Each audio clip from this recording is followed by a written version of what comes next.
स्वागत छ सबैजनालाई हाम्रो युट्युब च्यानलमा फेरि पनि। र आजको यस भिडियोमा चाहिँ हामी यो राउटरलाई चाहिँ खोलेर हेर्नेछौँ। यो राउटर चाहिँ एकदम वर्किङ कन्डिसनमा छ, तर यो पुरानो राउटर हो। मैले चाहिँ नयाँ राउटर चाहिँ जोडाइसकेको छु र यहाँ हेर्न सक्नुहुन्छ। यो राउटर चाहिँ म तपाईँहरूलाई चलाएर देखाउने छु। यहाँ चाहिँ तार हालिसकेँ। यहाँ पछाडि पावर बटन प्रेस गर्दै यहाँ हेर्न सक्नुहुन्छ। एकछिन प्रेस गरेर हेर्न सक्नुहुन्छ पावर अन भइसकेको छ। यो राउटर चाहिँ अन हुन एकदमै टाइम लाग्छ, किनभने चाहिँ भित्र फाइबर अप्टिक्स चाहिँ कनेक्सन उता बनाउनु चाहिँ अलिकति टाइम लाग्ने हुन्छ यसको। अनि यहाँ हेर्न सक्नुहुन्छ, यहाँ चाहिँ पछाडि चाहिँ राउटरको यहाँ चाहिँ दुई ठाउँमा चाहिँ हेर्न सक्नुहुन्छ। यो चाहिँ रबर ग्रिपहरू चाहिँ हामी निकाल्दिनेछौँ। यहाँ चाहिँ टोटल दुईवटा स्क्रु मात्रै छन्। यो दुईटै स्क्रु हामी खोल्नेछौँ र दुईटै स्क्रु खोल्दैछौँ हामी।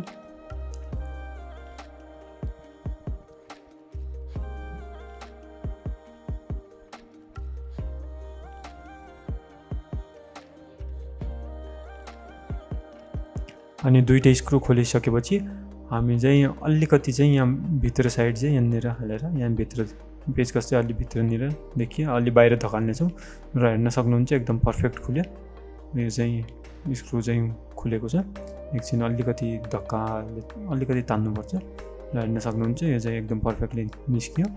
कोही राउटर चाहिँ भित्र डाइरेक्टली लक हुन्छ, प्लास्टिकहरूको चाहिँ कसैमा टुट्छ। यो चाहिँ डाइरेक्टली खुल्यो। यहाँ हेर्न सक्नुहुन्छ मेन सर्किट बोर्ड चाहिँ यस प्रकार रहेको छ। अनि यो ग्रिन देखिरहेको छ नि तपाईँहरूलाई, यो चाहिँ हाम्रो भित्र फाइबर अप्टिक्स केबल लाग्छ त्यसमा, यदि तपाईँले देख्नु भएको छ भने। अनि चाहिँ अब एउटा स्क्रुले चाहिँ यसमा चाहिँ जोडेको छ, त्यो स्क्रु पनि निकालिदिन्छु। अनि त्यो स्क्रु निकालेपछि चाहिँ यहाँ हामीले यो बोर्डलाई चाहिँ माथि निकाल्न सक्छौँ। हेर्न सक्नुहुन्छ यो चाहिँ अलि ध्यानपूर्वक गर्नु होला, किनभने यहाँनिर पनि एउटा लक छ। यो लक चाहिँ खोलिहाल्नु होला।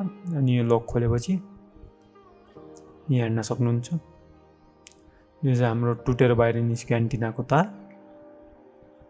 यो पुरानो राउटर भएकाले चाहिँ यो खास चाहिँ त्यति युजमा हुँदैन। यो चाहिँ हेर्न सक्नुहुन्छ यहाँ, यो चाहिँ भित्र हेर्न सक्नुहुन्छ, यो चाहिँ फाइबर तार हो। हेर्न सक्नुहुन्छ यसको टपमा चाहिँ अर्को केबल चाहिँ लाग्छ, जो हाम्रो बाहिर पोलदेखि चाहिँ भित्र ल्याएको हुन्छ। अनि यो चाहिँ हेर्न सक्नुहुन्छ यो चाहिँ भित्रको कन्भर्टर हो होइन, लाइटलाई चाहिँ उसमा कन्भर्ट गर्छ हाम्रो डेटामा। अनि हेर्न सक्नुहुन्छ यो चाहिँ आउटपुट पोर्टहरू, अनि यो चाहिँ बटन्सहरू।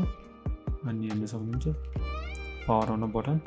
अनि यसको बिचमा हेर्न सक्नुहुन्छ त्यहाँ चाहिँ हाम्रो ठ्याक्क बाहिरदेखि पोलदेखि आएको वायर चाहिँ त्यहाँ फिट हुन्छ ठ्याक्कै। अनि त्यस्तै गर्दा यहाँ टपमा चाहिँ हेर्न सक्नुहुन्छ यो लाइन चाहिँ सबै एलइडीजको हो, डाइरेक्टली एम्बेडेड हुँदो रहेछ यसमा। अनि चाहिँ हेर्न सक्नुहुन्छ यो चाहिँ मेन हेर्न सक्नुहुन्छ सेन्टरमा यसको प्रोसेसर। अनि त्यसको साइडमा चाहिँ यो पिनहरूमा चाहिँ हामीले फर्मवेयर अपडेट गर्न सक्छौँ डाइरेक्टली। यदि राउटर बिग्ल्यो भने चाहिँ, जस्तै फर्मवेयर अपडेट गर्दाखेरि फेल भयो के भएर तपाईँको राउटर क्र्यास भयो भनेपछि हामीले यहाँदेखि चाहिँ त्यो डिबगिङ गर्न सक्छौँ त्यसलाई चाहिँ। त्यसै गरी हामी यसमा चाहिँ फर्मवेयर पनि इन्स्टल गर्न सक्छौँ थ्रु युएसबी। अनि त्यो 3 पिनहरूको चाहिँ एउटा एडाप्टर आउँछ, त्यो 3 पिन टु युएसबी बनाएर हामीले चाहिँ कम्प्युटरसँग कनेक्ट गरेर कमान्ड लाइनबाट चाहिँ फर्मवेयर अपग्रेड गर्न सक्छौँ। अब त्यसै गरी हामी यसलाई फेरि फिर्ता चाहिँ एसेम्बल गर्नेछौँ र हेर्दै गर्नुहोस्।